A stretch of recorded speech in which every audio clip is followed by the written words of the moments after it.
नमस्कार, म बलराम शर्मा र मेरो कविताको शीर्षक छ मोज गर जस्ट चिल।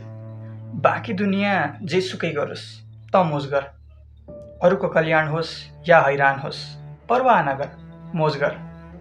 तेरो जिन्दगी त बब्बाल चलिरहेछ नि, अरूले जे गरे पनि के मतलब गर्छस् र?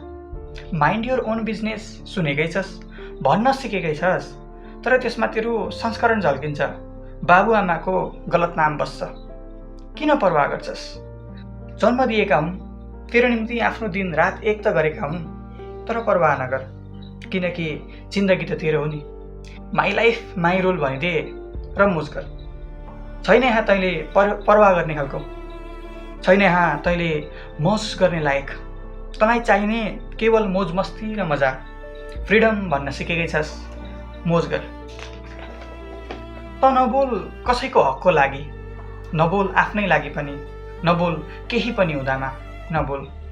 इन्टेलेक्चुअल छु भन्न सिकेकै छस्, तैँले किन यी झिना मसिना मान्छेको निम्ति बोल्ने? सुहाउँदैन तँलाई, चुप बसिदे। तर त्यसै तैँले आफ्ना सबै गुमाउनेछस् एक दिन, तर परवाह नगर।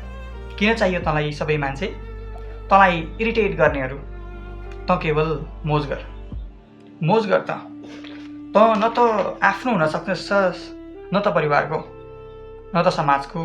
तेरो अस्तित्व हराए पनि एक दिन आउनेछन् सबै बाँस काट्न सघाउन, तर तेरो सब उठाउने बेलामा चार काँध पाउन मुस्किल हुनेछ, तर मोज गर।